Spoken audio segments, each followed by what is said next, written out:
And I'm recording. Thank you.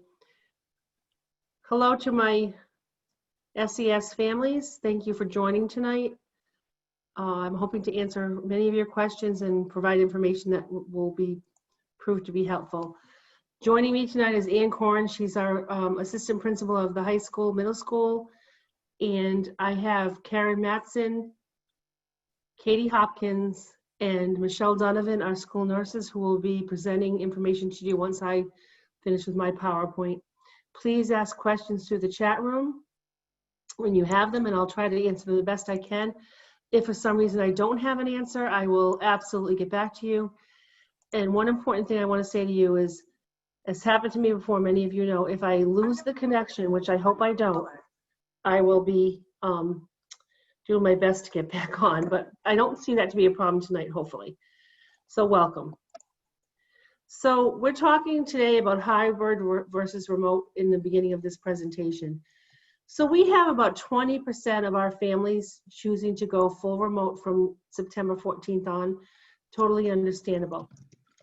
Beginning on September 14th, we have a teacher from each grade level who will be responsible for students in the full remote model.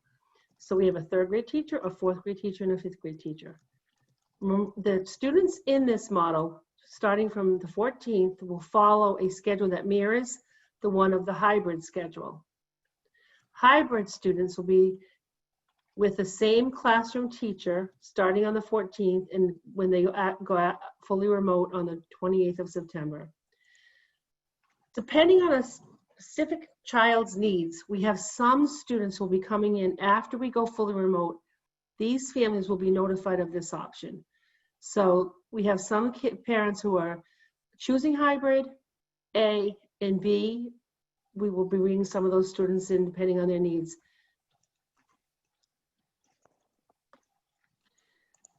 Any questions about that at this point, or chats?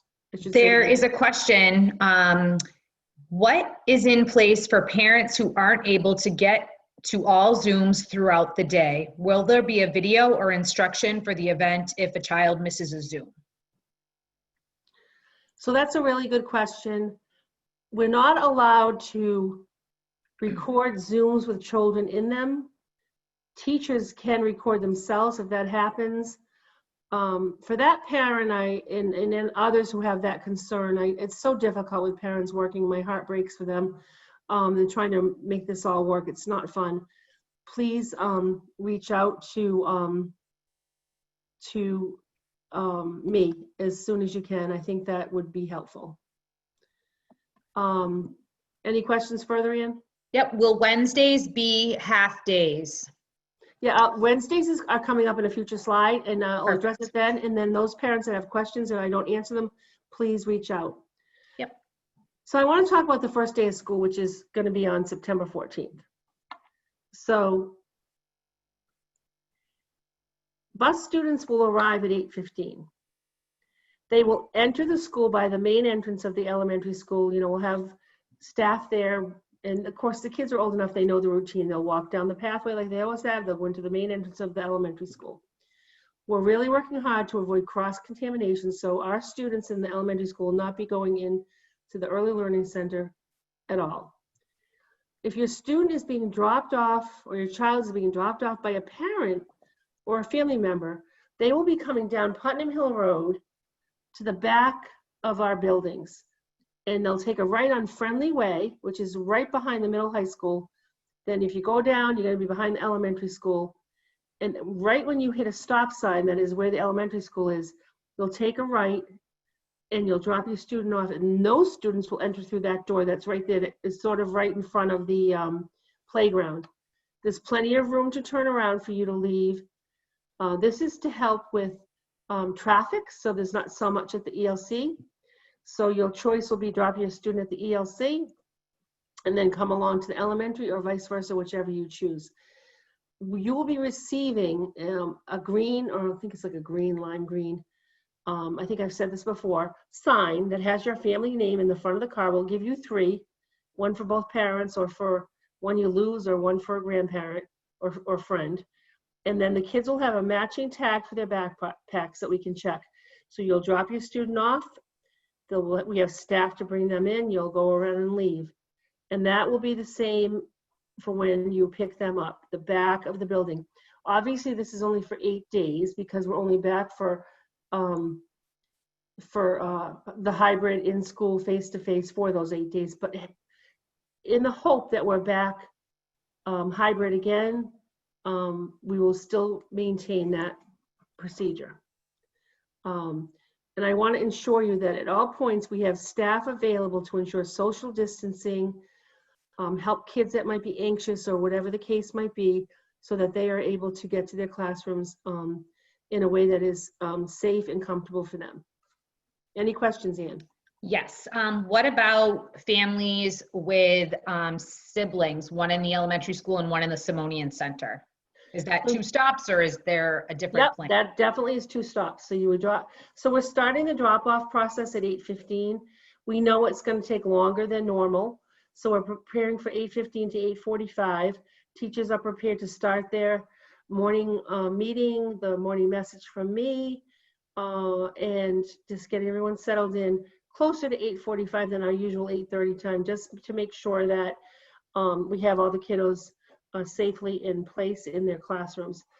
So you would drop your little one off at the ELC, then you would come back on Boston Road to Putnam Hill, take a right, to Friendly, take a right, and back to our school. This is all for the safety and health of all students, to keep them as separated as we can and in different entrances to protect the 6-foot rule, which our staff members are going to really work hard to adhere to for your children. Ann, any more? Yep. I have a special needs child who needs help getting out of the car. Will I be able to park and get him out? Absolutely. That parent, if it's an elementary student, we don't have a lot of space in the back. I will say that right out front, but I will make an arrangement for that student if they could reach out to me so that we make sure that they are having the time they need to have their child get out and come into the school. That would be no problem at all. That would be a situation where I would need to have a call from the parent.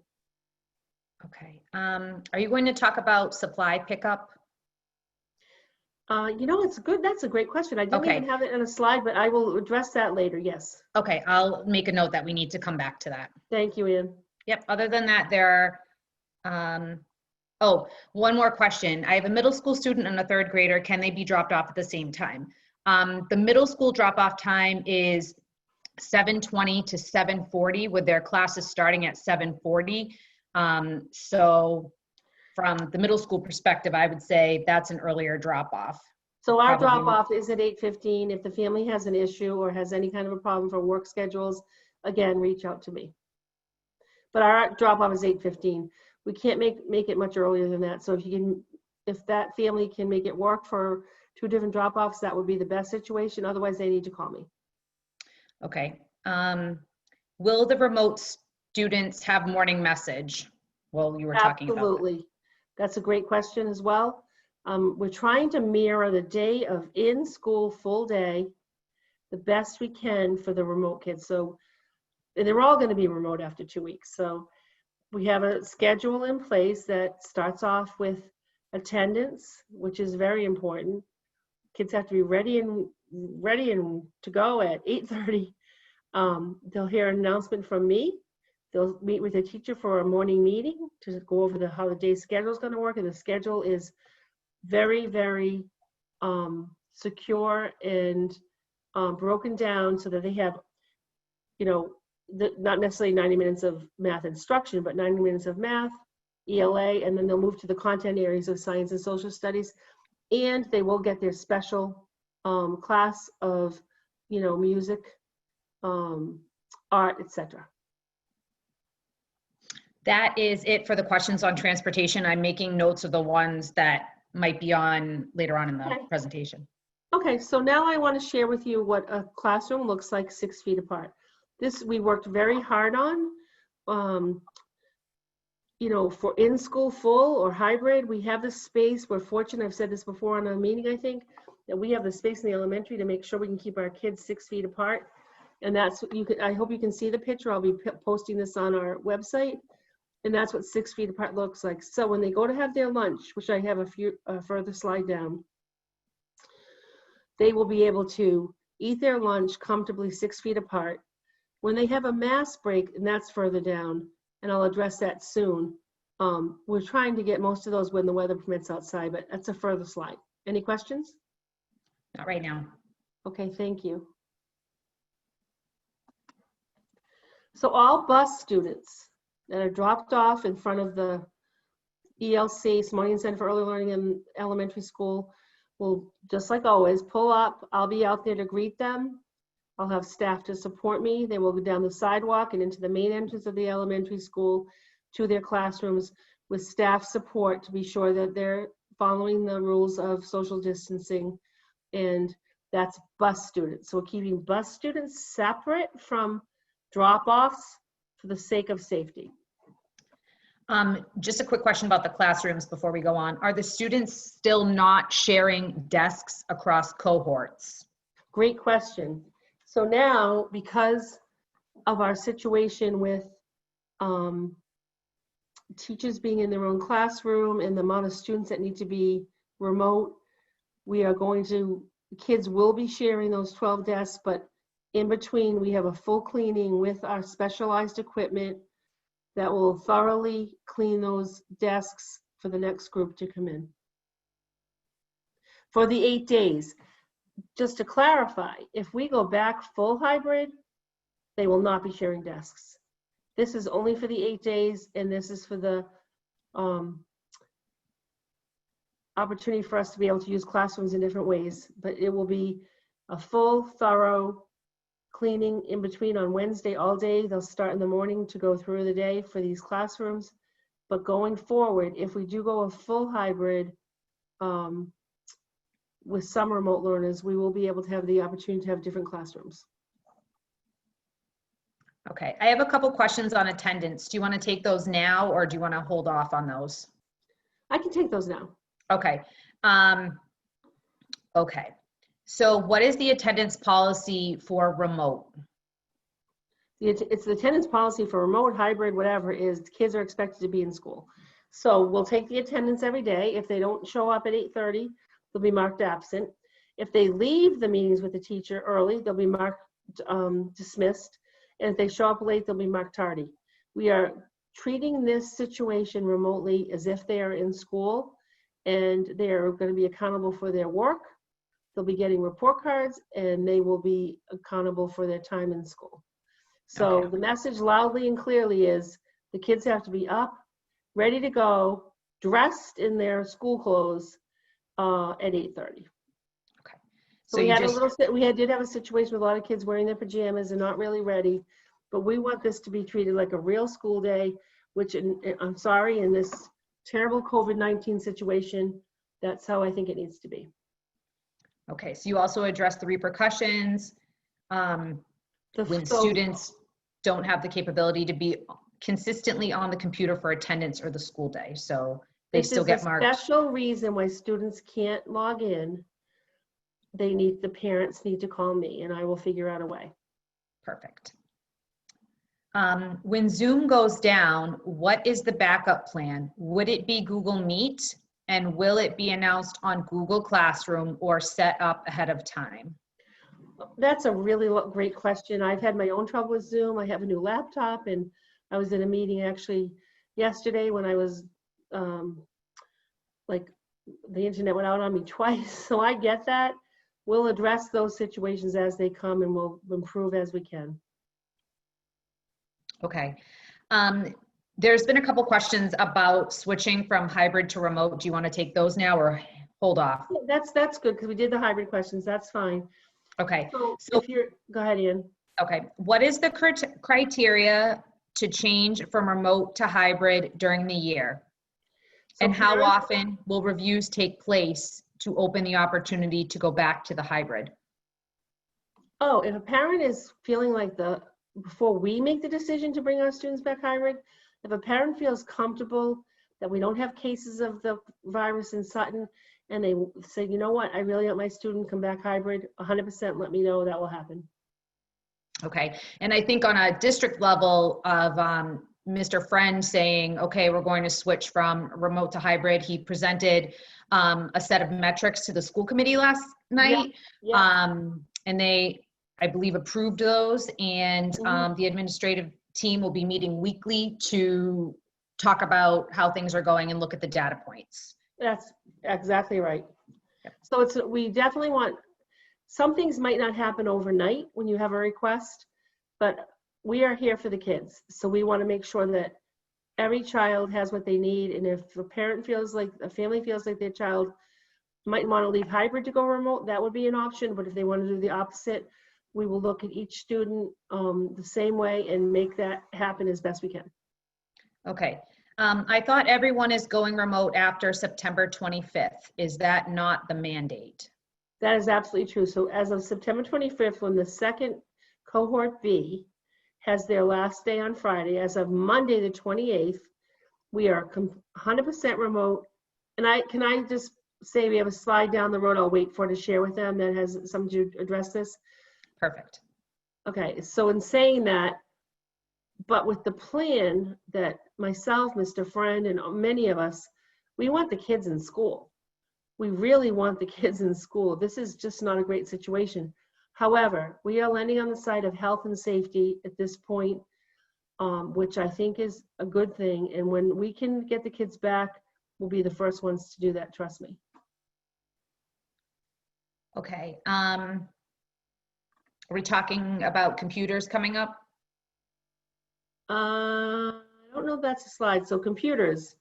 Do kids have to have a laptop or Chromebook in school?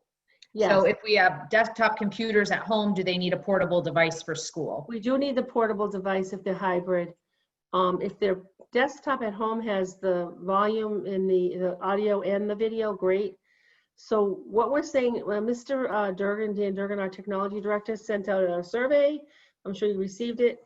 We don't have enough Chromebooks at this point for the amount of people that need them. We're doing our best. The Chromebooks are coming in November for every student, which you'll be able to pick up, then it won't be a problem. What he's asking in the survey is if in fact you have some device, iPad, laptop, whatever, that your child can use just until November, let us know, and hopefully we'll have enough for everybody. Okay. I know we're going to talk about mask breaks, so I'm going to hold off on that one. Parents will need a plan of Zoom or online meetings.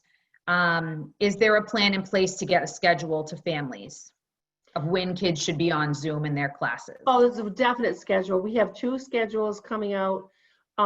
There's 2 options. There's going to be one where teachers have a plan of just the whole class through the day. And some teachers, depending on the age of the student, likely the younger ones, I've shared this before, but they will be in cohort A and cohort B, but they have a full day planned out, and that information will be shared with families going forward. Okay. And there's a comment here. We might need to just check into it. With each Zoom invite, there's an additional option to call in if the computer is not, is a problem. Yeah, whatever works. Yep. And actually, just one more thing, and I don't think there's a slide for this. I have scheduled a parent training for Zoom by a great technology specialist who actually lives in Sutton. That's coming up. We didn't want to do it too soon because we wanted it to be as close to when you had to work with your kids as possible, so it's fresh in your mind. You will be getting an invite for a Zoom PD training, all families, coming up soon in the next few weeks. Okay. How should we communicate with the school if a student needs an early dismissal, for example, a doctor's appointment? They used to send in the green notes, but that won't be possible being full remote.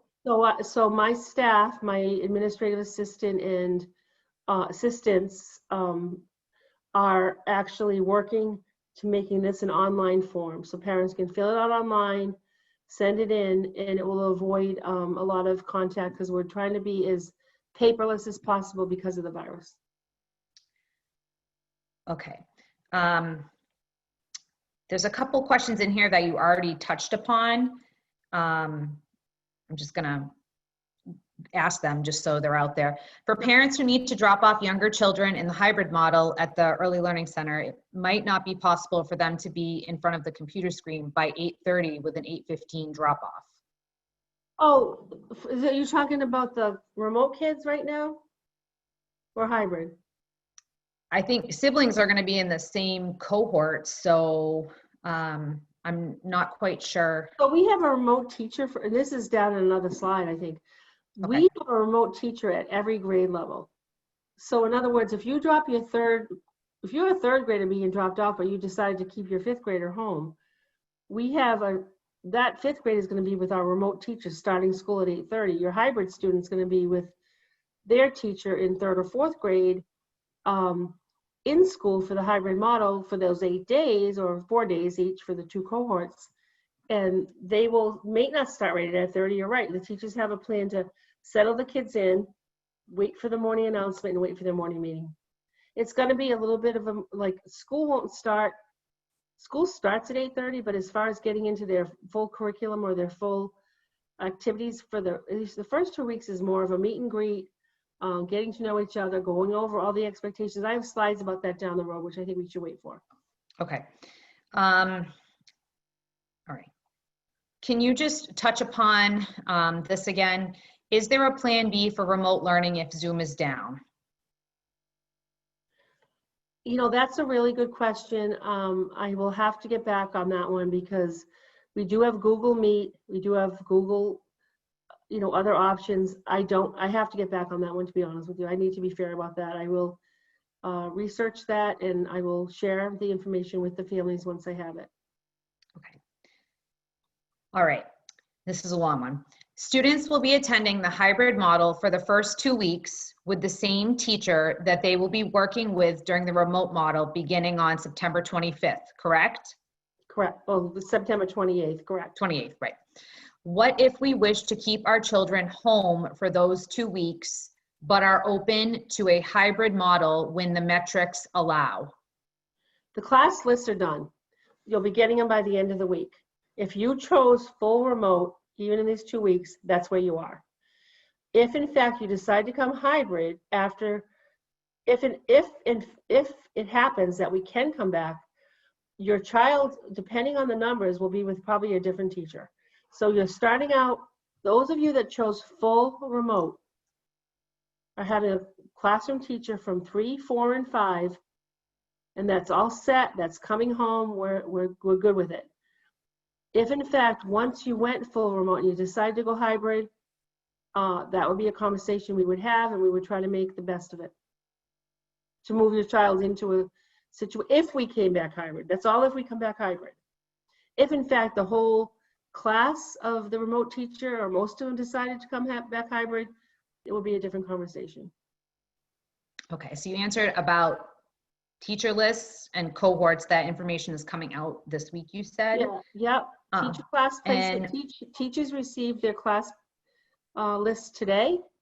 It's a process, trust me, because we had to do cohorts, and students were receiving their class placement by the end of the week. We're mailing them out. Okay. And do you have a slide on special education processes and protocols? With regard to, yes, I do. But with regard to anything specific you want to wait, let's wait till that slide. What's the process when your child has an IEP? That's all. Okay, let's go to that next. Should I move on, Ian? Yes. So for the kids that are hybrid learning, meaning they're coming to school either by the bus or through their parent drop-off, we're going to meet and greet. It's going to be all about relationship building between the students and their teachers. And we're going to review and practice of new routines, safety guidelines, and when it comes to remote learning. So we'll be doing stuff on Zoom.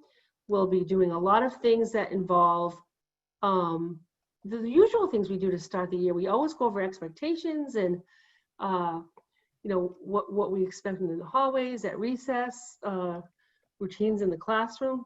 These routines will be a little bit different because teachers will be sharing routines that they're going to need to have when they go full remote.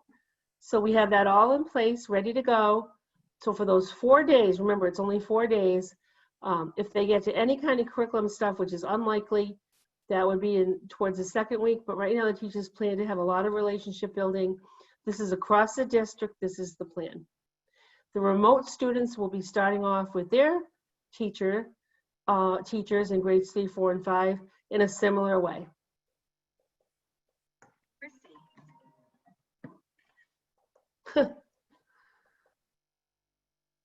I think you're all set. I'll ask well,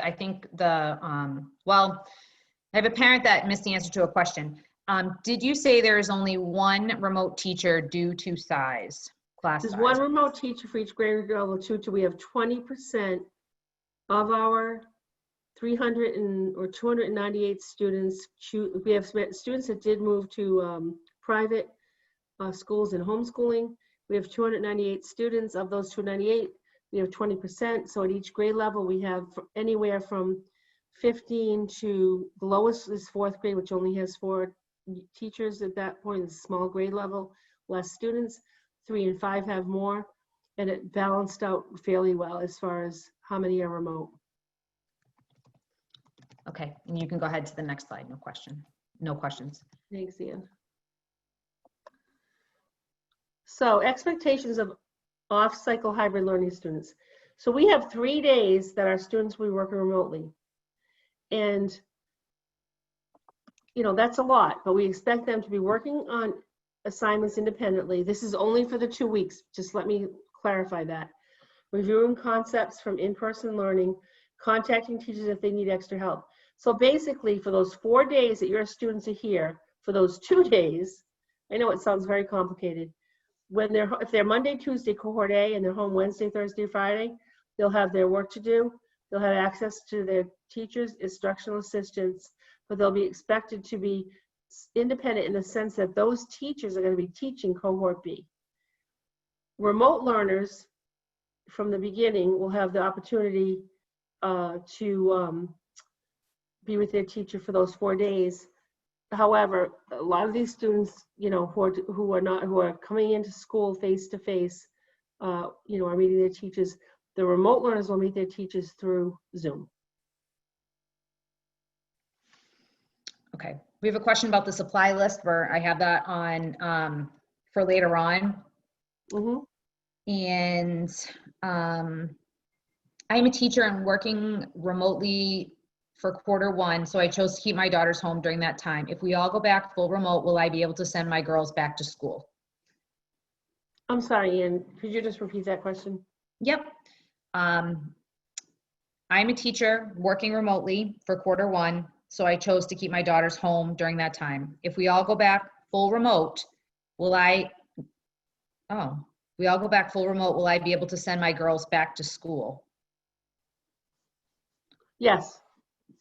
So I think that might mean if we all go back, like, I don't quite understand the question. Well, actually. if that parent is asking, can they go back to this hybrid model? I which think is so, likely yeah. what would possibly happen, yes. If we went full back, that would be great. Of course, that would be an option. Yeah, both are options either way. Okay. Okay, yeah, she meant go back full hybrid model. Yeah. Okay, go ahead. You're clear to go. Oh, thank you, Ann. Okay, next slide. So, remote expectations. 100% full remote students are expected to follow their remote learning schedule, log into Zoom classes at 8:30 when attendance will be taken, morning messages will be shared, and then on to a morning meeting with classroom teachers. I already said all that, but it was, you know, fine to repeat it. Students are expected to participate in lessons through the chat, breakout rooms, collaborative work with peers, etc. At the end of the day, the teachers will have a wrap up with their students. So the point being that they're expected to be there at 8:30. They're expected to be there at 2:30 to wrap up the day. We don't want kids on a Zoom all day long. So when the breakout sessions happen or they're doing independent work, that's fine. But if they don't come back, they'll be accountable for being dismissed. Or if they don't start at 8:30, I think I said this already, they're accountable for being late to school.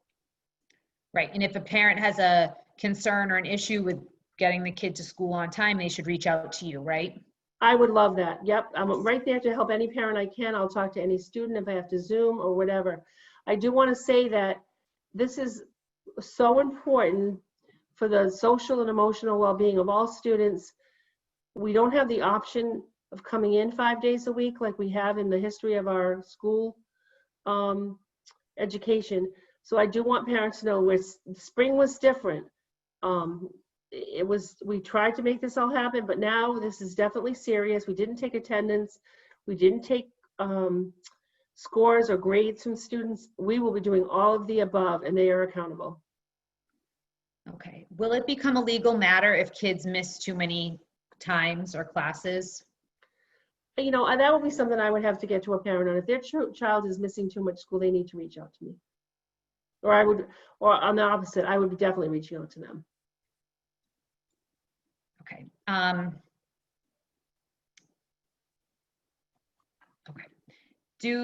This is a metrics question. Do we currently meet the metrics for a hybrid model for the first 2 weeks? Yes.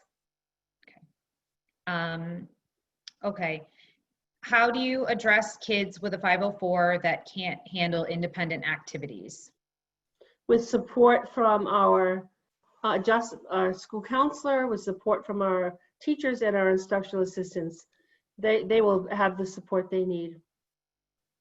And if a child, I can't say this loudly enough, if a child is struggling keeping up with the remote learning, I need to hear that from those parents.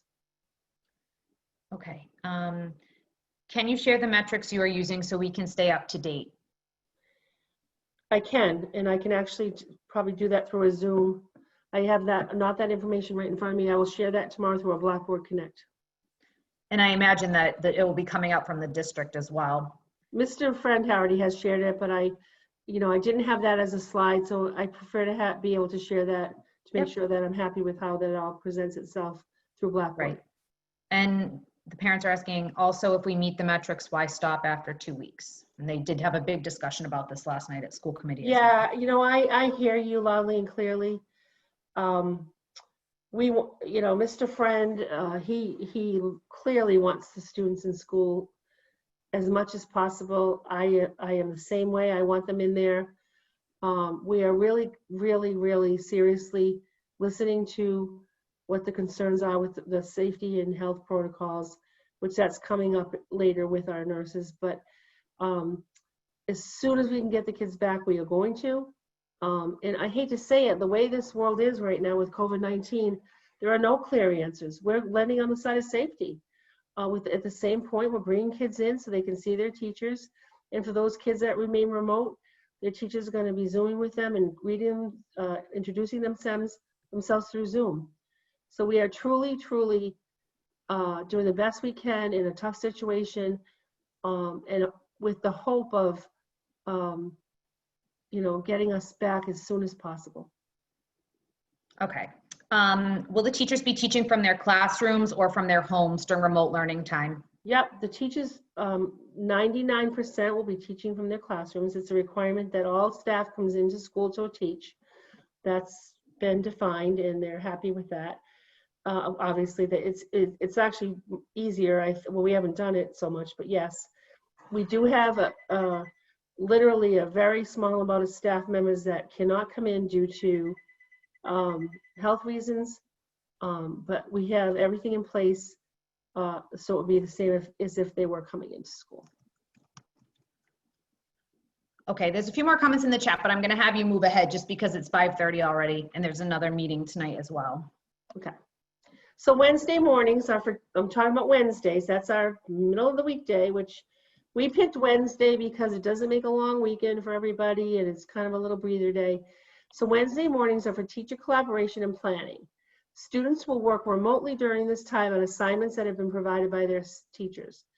Wednesday afternoons, however, are for students and or parents to check in with their teachers and for review of concepts, if necessary, with instructional assistants in small groups. So parents, it's a good time to reach out to the teachers if you need to have a conversation, or for students that need to ask their teacher a question. The teachers, it's hard to understand when you're in the teaching or the education field. The planning is incredible with this kind of a remote model. We have to have the remote teachers planning with the in-house teachers, which obviously is only for the first 2 weeks, but I'm living it every day at the school. They are working tireless hours to make sure that we have the best hybrid remote experience we can possibly give. And I think you'll see the fruits of that when we start. One question, will there be MAP testing or other standardized testing done throughout the year? Will there be an exception this year? So great question. MAP testing, definitely not. We just can't do it. We don't have the kids in school to make that happen. You know, and even if we get the hybrid kids that come in, we wouldn't be getting the remote kids. MAP is not going to happen. MCAS likely won't happen. We're looking at Dibbles next for our kids to see if that's possible remotely, and that has not been defined. And when it is, I'll let you know. Okay, all clear. Next slide. So masks. It is the expectation that all students wear a mask. They must be ear-looped masks, like the ones you see on this slide. Bandanas and gaiters are not acceptable masks. Families will need to provide masks for their children. However, we do have masks available if needed. If a child forgot it or it broke, whatever the case might be. And we have many scheduled mask breaks throughout the day, so the kids have a chance to get outside, have a breath for a few minutes, come back in. Obviously, they're going to be 6 feet apart at lunch in their classrooms or outside where they won't be wearing the mask. So we definitely are, we're wearing the masks every day, so we know how it feels. So we're going to definitely be very sensitive to that and try to make it the best as we can for our students. Question? Yep, this is pertaining to the last slide. Will students have the opportunity for a regularly scheduled check-in with the teacher, assistant, counselor to make sure that the student is on task? Absolutely, yes. Okay. We have that all in the plan. Yep, good question. Thank you. Perfect, all set. So lunch and recess. So students will be eating lunch at their individual desks in the classroom at the elementary school, sitting 6 feet apart. But when the weather permits, we're hoping to get outside 6 feet apart so they can enjoy the fresh air. Students who are purchasing lunch from the school, those lunches are going to be delivered to the classrooms every day that they're there. Recess will be outside, of course, weather permitting, with social distancing protocols in place, which will be monitored by staff. You know how hard it's going to be for kids to not want to run up and see each other. Oops, sorry, back. So this is just an important time for kids to get outside and get some exercise, run around. If it's a rainy day, they will be inside with the same protocol because we only have no more than 12 kids in each class. They will be able to play games inside and have a nice break. There's just a question pertaining to gaiters and why they're not acceptable. And I just answered because droplets can escape through the bottom. It's not closed. Our school nurse, Michelle Donovan, was telling us yesterday at our faculty health and safety meeting that there's a test that you can do that if you can light a match and with the mask on, blow the flame out, that it's not acceptable if the flame goes out. And that happened with the gaiter when they test. There she is. She's in the chat. So. Okay. And Ian, if Michelle wants to talk, you can unmute her. Yep, she is. Michelle, you can unmute yourself. Yeah, so this question came up, just so you guys know, the nurses kind of participate in calls with the Department of Public Health twice a week. And this call, we had one today at 3 o'clock, and this topic came up. DESE and DPH were kind of, not taking a strong line on this, but they highly recommend, as most districts are, if you want to take this line because of these studies that are out there, that you're obviously allowed to do that. And the Mask Up campaign that's on the Massachusetts Department of Public Health outlines acceptable masks, and they definitely define masks with ear loops. It clearly defines your traditional ear loops and doesn't define gaiters as acceptable masks. Thank you, Michelle. Perfect. Ian, Much better than I can explain it. Nope, you're all set. Go ahead. Thank you. Oops. Give me a second. Back. Okay, lunch and recess is taken. Dismissal. Students being picked up will be dismissed to the back of the building starting at 2:30 p.m. and exiting the back door of the building by the playground. So if you were pulling around the corner where you're going to drop your kids off from Friendly Way, that's the same way you'll come. We're going to probably have you stop at the stop sign. We'll bring a couple cars up. We'll send those children out. You will have a sign in the window of your car that we'll provide you. We'll give 3 per family so we can share them or if one gets lost, with the family name. The name of the student will be attached to their backpack so we know we're sending the child with the right family. Then you'll loop around and go out that way. Same as when you come in the morning. So, and then that's going to be our exit door for drop off and pick up, the back of the building on the side by the playground. Students taking the bus home will be dismissed to buses exiting the front door, the same door they enter through. And we will have staff available every day to make sure this all goes smoothly and stays with our protocol of 6 feet apart as best we can. Ann, anything? Just to reiterate, if they have siblings in the Simonian Center, they will need to make 2 stops, correct? Yep. Yes, you do need. Yep. We're sorry to say that, but we're trying to do the best we can to keep the traffic moving. So yes, you'll have to make 2 stops. So you know, decide which one you want to go to first, and then hop over to the next one, and hopefully it will go smoothly. Okay. Good question on that one. Yeah. Good. Yep, right now. Yep. Oh, hold on. Okay, this is a remote question, so I'm going to hang on to that one. Okay. All right. Well, I got through this PowerPoint. That's great. I am here every day, and I receive many emails and many phone calls, and that's what I'm all about. Please reach out. Don't sit home with a question that you are worried about something or a concern. Please call me. I hopefully can put your minds at rest. We have really worked hard all summer. The staff, we had teachers working through the summer to prepare for this unusual time of the first 2 weeks of hybrid and then remote learning. But we are very well prepared to come back hybrid again. And then our best hope and prayers are that we can be back full time, not knowing when that day will come, but that's what our wish is. The kids need to be in school socially, emotionally, academically. But in the meantime, we're going to try to provide the best education we can for the students, your children,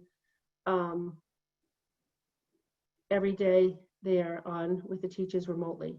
I'm sorry we're going through this. It bothers no one probably as much as me, anyone else. So please, questions, reach out. I want to make sure that you're not worried, not anxious, and that your kids are provided as the best we can. Okay, Mrs. Harrison, can we talk about supply lists Yes, and supply pickup? Because that's been a big question. Great question, great questions. And I'm sorry I didn't have a slide for that. I probably should have. So I just want to let you know is regarding supplies, you know, we initially thought we were going to be hybrids. We did put out the initials on the website, probably jumping the gun a little bit soon maybe, but we had our supply list from our 3rd grade, 4th grade, and 5th grade teachers on the website. Since then, they have modified those for what the kids might need at home. So that's now on the website. So please look at the website. If you have questions, call me. But the revised supply lists are on the website. What was there was another part of that question, Ann. Is there going to be a time for supply pickup for remote students? Absolutely. So what's going to happen is the kids that come in for hybrid will take home their consumables, their math journals, their whatever things they need, their chapter books for the first chapter book for the reading unit. At the same time, the teachers are preparing bags for students with those supplies, as well as parents that are going to be borrowing a Chromebook. There'll be a time for them to pick those up. So that information is not set for a date yet, but it will be likely coming soon. Obviously, so the kids are ready to go on the 14th of September for their first day of school. So yes, they'll be hearing from us with the dates, and we'll do the same thing we did with the pickup. I'm just checking with my administrative assistant. Hold on one second. Sorry. Okay, so I hope I'm clear with this. So the kids that come in will bring home their bag of supplies that teachers have prepared. The students that are full remote will be picking them on a date that I give them and a time that I give them. And then if they can't make that, obviously you can make exceptions. But we just got those supply list revisions. I'm being told So they will not be posted till tomorrow. So look tomorrow on the website for the revised supply list. If you already bought them and bought too many, my apologies. We're trying to do the best we can at a tough time. Anything else, Ann? Yep, there's a few more questions in here. For the remote students, do you expect 100% attention from a parent while the student is online with the class? Really, the hope is that when the students are with the direct instruction, we'll try not to do, the minutes are obviously, we're considering the time kids can attend to that amount of time. So when the teacher does a math lesson, just like they would face-to-face, whether it's 20 minutes or 25 minutes, and then they take a break or not a break, they have a breakout where they can work on the skill they've been taught. We're hoping that the kids it's tough. We definitely have the older kids, not the early learning ones, but third grade and even fourth and fifth, the support they need will be there. And we're hoping that our staff, between our instructional assistants, our specialist teachers, our special education teachers, and our classroom teachers can provide as much support as they can so parents don't have as much involvement. And if parents find that it's a difficult task for them, they need to reach out to me. Okay, will there be specials for remote? Absolutely, they will have their specials. Specials, another thing to point out, are going to be broken down into 6-week blocks, kind of like a middle school model. So 5th grade will be having their phys ed, which is going to be called a movement and music. We're going to combine music and movement. It's a great plan. We have Sandy Kerr, the middle school music teacher, teaching that program, and her plans are exceptional. I've already been able to see those. 4th grade will be having art with Kathy here for the first 6 weeks. And 3rd grade are going to have technology for the first 6 weeks, but not with Mrs. Toomey, with Mrs. Dame, who is a master at technology, and they will be getting a great instruction with that. That's the start for the first 6 weeks for all 3 grades. And any questions, parents can reach out. There was a question earlier in the chat about typing skills. Is there going to be a program for typing skills? I didn't know, maybe connected with the technology class. So that's a really great question. I think that if you don't mind, I'll reach out to Mrs. Toomey to see how she's sharing that out with Mrs. Dame. Mrs. Wildman's also going to be teaching, but I don't want to really speak to that. It's not the school I'm in, but she'll be teaching some technology. Let me reach out to Mrs. Toomey and I'll get a Blackboard alert out about typing skills. Great question. Okay. Can kids opt out of specials to do their own specials? I'm assuming that's remote, but. So that's another good question. My advice would be to have your student, they're accountable for a grade. So I think they should zoom into the special. Right now, what I'm seeing is they're definitely very enriching and strong. So I would say, as the principal of the school, I would start reaching out and taking those special classes. I think there's enough time in the day to do other things. Okay. Well, I just lost where I was.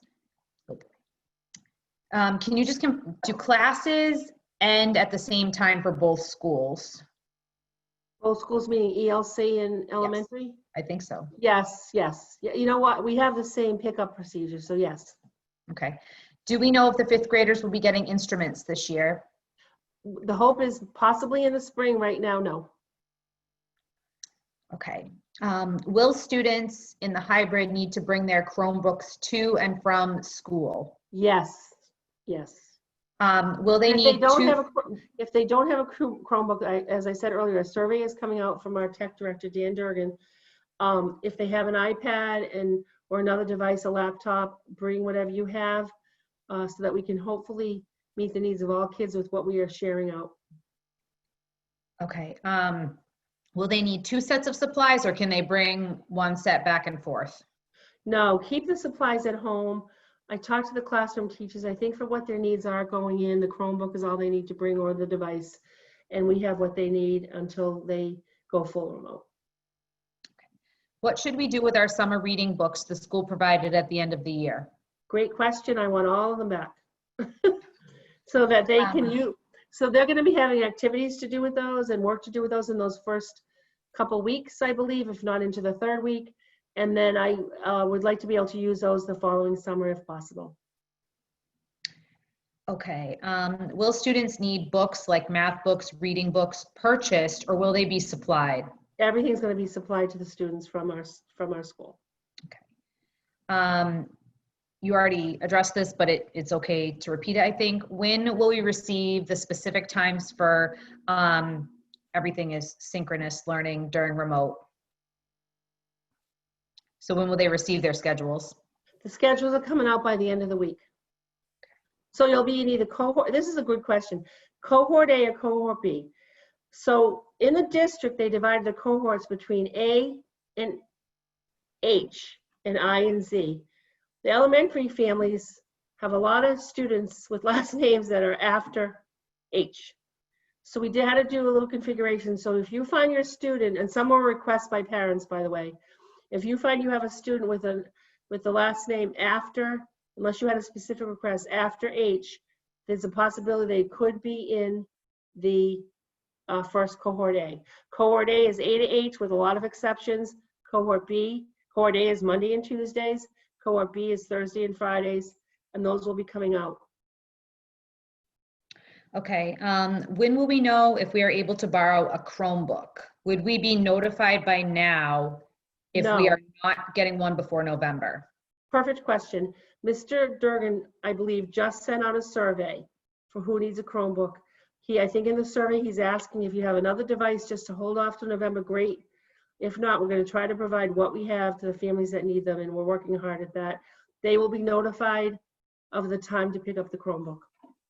Okay, so that tackles the next question. Are teachers going to provide students with a way to raise their hand while remotely doing individual or peer work? Yes, I know there's if they teach the students the device, on Zoom, they have a little click you can do and it says raise your hand. I don't know if teachers are going to be using that or if it's going to be like me waving. Yes, they will have that provided for students. Right. And if the students have a question or need help, how do they communicate with the teacher? Okay, so they're all going to have Google Classroom. They all have an email. So either for Google Classroom or email or from parents emailing teachers, we want communication to be 100%. Let us know what your child's needs are. If for some reason you're not getting a response, for whatever reason, your next email should be to me, to Mrs. Harrison at my email. My student needs this, but the teachers have been really good about communication. I expect that will continue. Okay. How are you going to make sure students aren't on other sites or playing games while the class is on in the background? I need to come back on that one. I think that from what I found in the spring, the kids that attended. The kids that weren't with the teacher, we knew who they were. Let me talk to the staff. Let me talk to the technology department. And that's a great question. I need to get back on that one. Yeah. And just to add. And do you have any thoughts on that? Because you've been a classroom teacher and a principal. Yeah.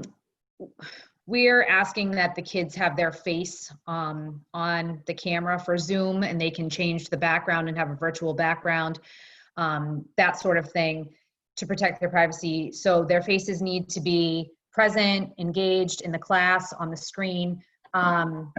And as far as Zoom and breakout rooms, teachers can pop in and out of those rooms randomly. Those breakout rooms can be recorded. And then, I mean, there's no guarantee that we're going to be able to 100% eliminate distractions, but the kids should be engaged in instruction. I mean, if worse comes to worse, there are programs that the teacher can see what's going on all the kids' computers. I think it's called Go Guardian. So, we're not there yet, but. And it's a good point. I think with the age level of our kids, we're going to have some, strong participation as far as being on the Zoom. We don't want them at the screen all day long. That's like too much. I think truly they need breaks from it to work independently or with peers through Zoom. But a student could have a iPhone next to them and be working on the Zoom with the teacher and then doing stuff on their iPhone on the side. Like unless I had a camera and everything else, I think that's kind of a difficult thing, which will do more research on. And another thing we did talk about too is if you have kids collaborating on a Google Doc or Google Slide, you can see who's participating in that activity. So that's another way teachers can gauge participation and engagement. And that's a good point. And back in the spring, the teachers had a really good idea who was really focused on the classes and who wasn't. And they're accountable. They're accountable for their grades, they're accountable for their attendance, and they're accountable for their learning. So, you know, this is definitely something new. Like I say, it's like having a brand new first year teacher for all of us, including myself as a principal. We've never done this before. We did it in the spring. We've made it better, much better, through a lot of time for planning through the summer to make sure that we're meeting the needs of the students. And we will continue to make it better and improve on what we can daily. Okay, a couple more questions here. Okay, so we know the class lists are coming out soon. So when can we get class lists so we can form pods as parents? This is hard to do without knowing what other students are in the same classes. Yeah, I appreciate that comment. Again, something I need to come back to. You know, it's one of those things where parents do not want their child's name shared. Parents do. I would like to meet with the teachers and see how we do. Have done that in the past. I appreciate the fact that parents want to do that. And that'll be another question that I've written down that I will get back to families on. Okay. Will the kids' email be the same Yes, as last year? Okay. absolutely. Yeah. If our kids are in cohort B, will their first day still be Monday, September 14th, or not until Thursday? So cohort A is Monday, the 14th, and Tuesday, the 15th. 16th is the Wednesday where nobody comes in. When Thursday is the first day for cohort B, and Friday is their second day. Following week, Monday, Tuesday, cohort A, Wednesday off at home learning, and Thursday, Friday, cohort B, and then starting the 28th of September, we're full remote for everybody, except the students, which I shared that slide, but we feel their needs are such we need to bring them in face-to-face. Right. Follow-up question to that. So either way, will we be given information about what they should be doing Monday to Wednesday before their first day of in-person instruction on Thursday? That's like a really good question. I think that's in the plan. So there'll be 3 days home till they come on Thursday. Again, let me send that out in an alert now about what that schedule looks like for them. It's a very good question, and I feel like I have the answer, but I want to meet with my teachers tomorrow, And for those families that don't start till Thursday, I will send you a clear schedule out about that. Okay. When will we receive a schedule for one-on-one help in terms of whether it will be done in school or throughout the remote day? Yep, students will be hearing from special education teachers who will be getting one-on-one support, and that's going to be happening soon. With probably, if it's not this week or next week, that's when the planning days are for our staff. They're here till Thursday. Friday is not a school day, and then next week from Tuesday to Friday, you will be hearing from our staff. Okay, this is a tech thing. The email from Mr. Durgan said hybrid students would receive their Chromebooks on the first day, and remote students should come next week to the high school to pick them up. And yeah, that is what he's doing, but you'll have specific time, specific day for those remote students. The students that are borrowing the Chromebook, as he said, will be getting it when they come to school on Monday or Thursday. Yes. Okay. All right. We have seen a lot of models. Can you confirm that during the time that the entire district is remote, will the hybrid and remote kids both be getting 5 days of live instruction? So they'll be getting 4 days of live instruction. Wednesdays is the planning day in the morning for our staff teachers, where they'll be working on independent activities, maybe working with peers through Zoom. They might be seeing videos, working on projects and the like. Wednesday afternoon is a time where we'll be having small group instruction for students who need reinforcement, and parents can meet with teachers if need be. And that will also be a time for independent work on Wednesday. So they'll be getting 4 days of instruction. Wednesday's the day. which is consistent with many of the hybrid models that are through the state. Okay, I'm typing furiously, hold on. What about 504 kids who do not have IEPs? They may not qualify for the one-to-one help, but need to have regularly scheduled check-ins. Oh, they absolutely will have those. Those are all in place. We have identified all the students that we need to, and I will guarantee that that support is there. If there's a reason that their parent doesn't see it happening, they need to reach out to the classroom teacher or to me, and that is a priority, that they will have the support they need. Okay. Are you trying to limit independent study time as much as possible? Yes. Yep. We're trying to have as much teacher direct lessons, small group, review, reinforcement for students that may need it, preview, review, special education teachers. We're working with students, classroom teachers, and like I said, they will have their specialist teachers every day, and maybe including Wednesdays. That's something we've been talking about, but mostly Monday, Tuesday, Thursday, Friday. Are you taking attendance on Wednesdays at 8:30? Yes. On Wednesdays? Taking attendance. On Wednesdays. You know what, that's, I feel like I'm going to take attendance, so I know who's there and can do the morning message. I'll send that out in a Blackboard Connect. It's a very good question. I think that Wednesdays have been I'm so focused on the cohorts. Maybe you could speak to that, Ian. Do you know on your level? The middle school is drop-in office hours, and the high school is taking attendance on Wednesdays. Okay, thank you. That is very helpful. And when we are full remote, not in the hybrid. And I truly believe that is our plan, to take attendance on Wednesday, so we know the kids are ready to go for their independent work, with support from IAs and from teachers as far as what they provide them for their independent work. Yes. So yes. Okay. Sorry to be a little iffy on that. We're still working My out the mind details. is swirling with all these questions. Sorry. It's a lot.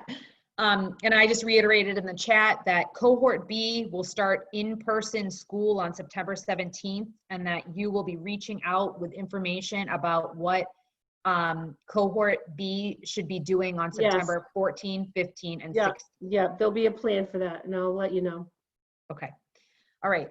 I think we've covered everything here. So okay, so I'm going to move on to our fabulous nurses. They have been working tirelessly all summer, and they want to share some information with you. I do want to say, parents, please reach out to me, every day if you have to. I just want to make sure that what we have planned, and it's been a lot of work by some incredible educators and staff members, to make sure your children are provided with a great education.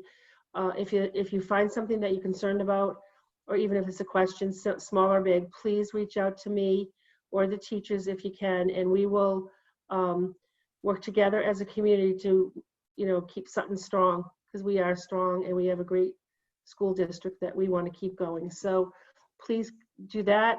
Introducing to you again, we have Michelle Donovan, school nurse, Katie Hopkins, and Karen Matson. If you could unmute yourselves, and we're going to move on to their slides. My information is in this PowerPoint, which I'm going to share on YouTube, I think maybe through the Charter channel and on our website. So please use that to reach out if you need to talk to me. And thank you so much to everybody for joining tonight, and to our incredible nurses who are going to present now. Here we go. And also, I just have to say, Ann Corin is an amazing, amazing support and co-host. I feel like, she could go on the road. I wouldn't maybe be able to do that. She's got all it takes. So I'm on to the next slide. And hold on. I have Katie's off mute, Michelle's off mute, Karen. I don't have. I'm going to mute myself, okay? I'm here. Okay. You got me? Oh, okay, yeah. Okay, you're under a different name. I got you. Oh, I okay, am? Perfect. Yep, Sorry. that's okay though. We know it's you. All right. All right, so thank you for joining us tonight. The nurses are here tonight just to go over some information that was already sent out via email and is on our district page. It's just really reviewing some protocols to make sure that we keep our students, our staff, and our families in the district safe. So returning to school safely in 2021 during the COVID-19 pandemic, there's a few, I'm just not able to see my full screen. Hold on one second, I'm gonna use my slides. So there's a few things we just want families to remember. It's remembering the 3 W's, which are used to prevent the spread of COVID-19. Wear your mask, watch your distance, and wash your hands. Go to the next slide, please. Mrs. Harrison, She's- next slide, please. Oh, is she still there?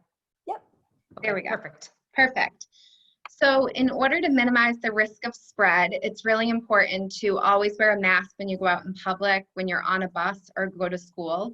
These are our expectations for students while they're in school as well as staff. You should always maintain physical distance, which is the expectation is to maintain 6 feet apart from one another, and to cover your cough and sneeze with your elbow, and to immediately wash your hands afterwards. Next slide, please. Thank you. So just to quickly go over masks in school, I know that Mrs. Harrison did a beautiful job reviewing that, but I do want to let you know that acceptable masks are cotton or fabric with 2 or more layers. It's very important that families launder these daily. So make sure to definitely have a couple of extra for your child. You're also allowed to use the surgical masks, which are disposable, and they can be replaced daily or when visibly soiled or wet. Unacceptable masks, which Mrs. Harrison did touch upon, nylon neck gaiters, bandanas, and masks with valve or vent. It's really important this year that you make sure when you're coming into the school to send your child in with an extra mask in their backpack, and also to be wearing one when they get on the bus or when they're entering the school. Okay, next slide. Thank you. So as I said, the expectation is that masks are worn by everyone. We would love you to start having your child wear a mask right now while they're at home to get used to wearing it. Make sure that it fits well. So it needs to be a tight fit under your chin and over your nose. We've seen a lot of people, I'm sure you've seen a lot of people out and about that wear their mask under their nose. That is not acceptable. It's not the way that we're not going to allow that. It needs to be up and over your nose. And I wanted to let you know that there will be scheduled mask breaks throughout the school day, which Mrs. Harrison did touch upon. Okay, you can go to the next slide. Thank you. Important for families to know this year are the signs and symptoms of COVID-19. So we are going to be, we're going to have a very low threshold on any symptomatic students in school this year.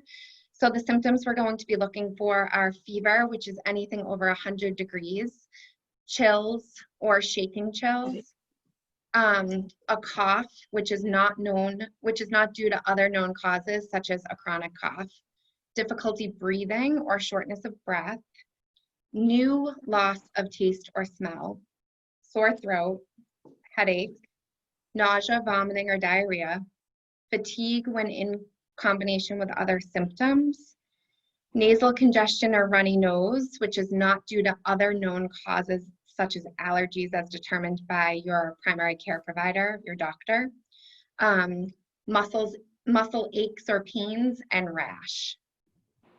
We do realize that some of these symptoms mimic a lot of other illnesses. However, at this point, we are not able to distinguish between COVID-19 and some other illness. So it is important that your child is sent home and tested for COVID-19. Okay, you can go to the next slide. So we're asking families to monitor their children every day before coming to school for signs and symptoms of COVID-19, any illness at all. A daily temperature check, which we're asking that you have a reliable thermometer at home. If your child is sick, we're asking that you keep them home. will have a very low threshold for sending home students during the school day. And if you have any questions, you can absolutely refer to our full school protocol, which is on the district website. You can go to the next slide. Katie, can I ask a quick question about seasonal allergies? Sure. Okay, there's a question here that says, oh, just got moved. If our child suffers from seasonal allergies, do we need to let our child's teacher know this so they are not unnecessarily sent to the nurse's office?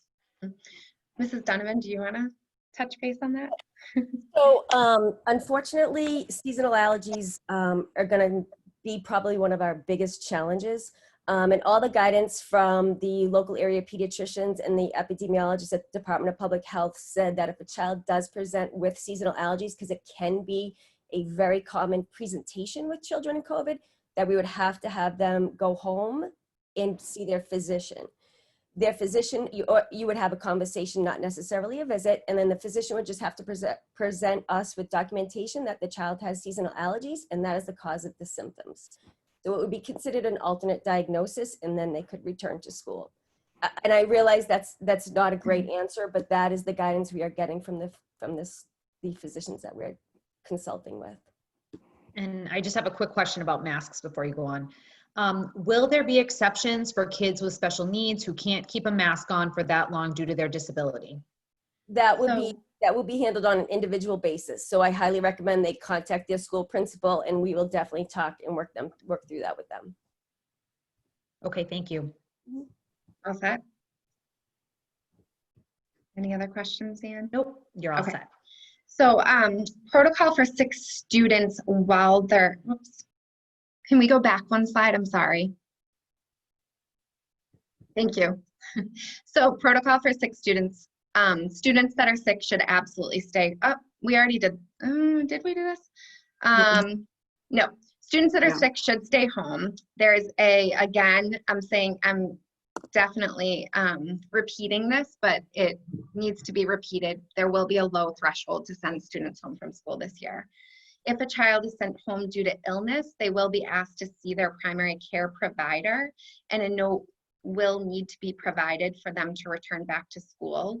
The note would need to provide the diagnosis that the physician thinks that they're having, or the child will need to remain at home for 14 days before returning to school. Going along with this, if a child does present to the nurse's office and we do have to send them home, we're asking that caregivers be able to pick up their students within 30 minutes of the phone call.